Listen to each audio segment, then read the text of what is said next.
La première chose, c'est d'abord faire une évaluation juste des besoins.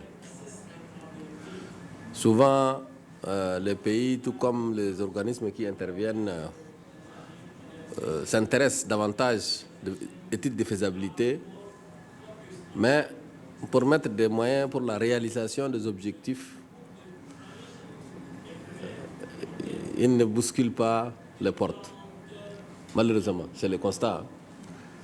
Alors en réalité, maintenant, à partir de l'existant, donc il faut faire un état des lieux.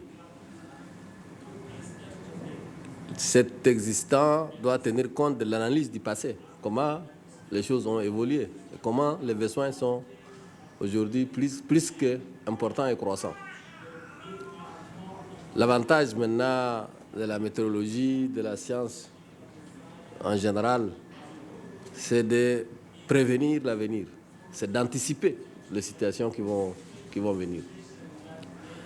Donc, si on a une analyse parfaite du passé, on a un état des lieux complet et on a une vision de l'avenir à court, à moyen et à long terme, il est très facile donc de déterminer les moyens qu'il faut pour prévenir.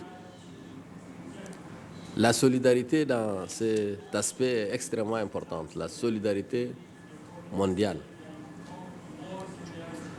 Donner la parole d'abord aux intéressés, demander ce qu'ils veulent, ce qu'ils sont connus, ce qu'ils ont vécu, ce qu'ils souhaitent que ça soit. Ça, c'est une priorité.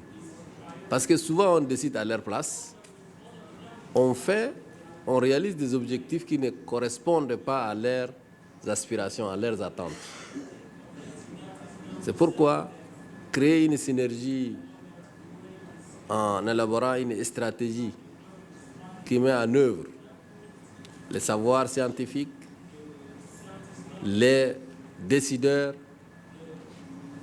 et surtout les pasteurs qui ont toujours vécu cette situation permettra de voir clair, mettre en œuvre quelque chose à la fois de consensuel et adaptable à toute situation. Les situations sont évolutives. Chaque année qui passe, ça change. Donc, si hier, les savoirs traditionnels servent à survivre,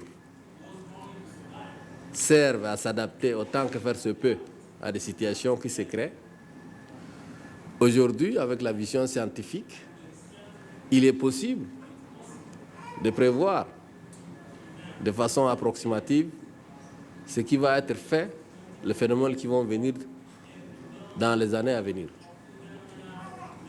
Donc cela permet tout simplement d'harmoniser les positions, créer une vision, comme je l'ai dit, commune, c'est extrêmement, parce que si chaque organisme ou chaque État a son propre agenda qui est adapté à sa propre situation et se soucie seulement de régler uniquement les problèmes qui sont liés à son niveau, à ses pasteurs, à ses cultivateurs, à ses pêcheurs, eh bien, la solution globale ne sera pas pour aujourd'hui.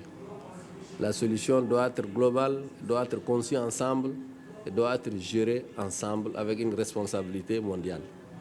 Voilà un peu ce que nous voyons au niveau du Tchad, ce que voit surtout le chef de l'État, Idriss Déby, qui pour lui, naturellement, le phénomène de l'environnement, c'est un phénomène extrêmement important.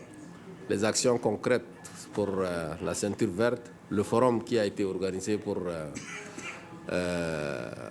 prévenir un peu, comment on appelle, la sauvegarde du lac Tchad, qui est un grand projet et c'est un défi écologique qu'il faut impliquer la communauté tout entière, dont le ministre vient de l'évoquer tout à l'heure. Parce que si le lac Tchad disparaît, comme on le constate depuis 1960, c'est une catastrophe écologique. Donc il faut prévenir dès maintenant et chercher, mobiliser les moyens. Maintenant, les moyens pour le titre de faisabilité sont plus ou moins acquis. Mais maintenant, il faut mobiliser d'autres moyens pour restaurer le lac Tchad dans cette dimension d'alors. Ça, c'est quand même un phénomène extrêmement important. Le chef de l'État a fait des plaidoyers extrêmement brillants à tous les niveaux. Il le fera maintenant dans le cadre du Forum mondial de l'eau qui va se tenir en France au mois de mars prochain. Il l'a fait tout récemment au Forum de solidarité pour l'eau dans le cadre du bassin du Niger au Mali. Il continuera, il l'a fait à Rome, je me souviens, en 2010, ainsi de suite. Donc, à chaque instant qui se présente à lui, il plaide pour l'environnement. L'environnement, c'est un ensemble. C'est un ensemble. Dans l'environnement, entendez tout. Tous les éléments physiques, biologiques, naturels qui entourent l'être vivant, l'être humain. Cet être humain qui nous concerne aujourd'hui, la vie des pasteurs. Donc, plus l'environnement change, plus ces gens sont attaqués.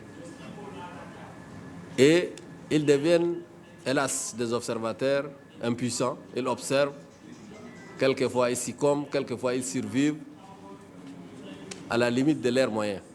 C'est comme ça que la solidarité agissante de la communauté internationale, à travers des politiques élaborées de façon sectorielle dans chaque État, qui va faire la somme d'une vision commune et qui va donner, je pense, une impulsion pour une mobilisation de fonds à l'échelle mondiale pour prévenir. D'abord, gérer l'existant, prévenir. Parce que chaque année, comme je l'ai dit, qui vient, le phénomène se complique davantage. Les besoins se compliquent parce que, comme il y a la croissance démographique, comme il y a la rareté de pâturage, puis les phénomènes donc s'accroît chaque année. C'est comme ça que donc il faut avoir une vision globale, une grande coordination, et que tous ces intervenants, que ce soit au niveau des agences spécialisées, au niveau des organismes, au niveau des scientifiques, au niveau de concerner les pasteurs eux-mêmes, et si tout le monde voit la même chose et partage la même vision, on mettra une stratégie qui pourrait prévenir et gérer l'existant. Voilà un peu notre souhait, voilà un peu la vision de notre pays que nous souhaitons la partager avec toute l'Afrique, voire au-delà, puisque le phénomène n'est pas seulement africain, c'est quelque chose qui concerne l'humanité tout entière. Voilà un peu ma vision des choses et je vous remercie pour tout ce que vous avez fait pour ça.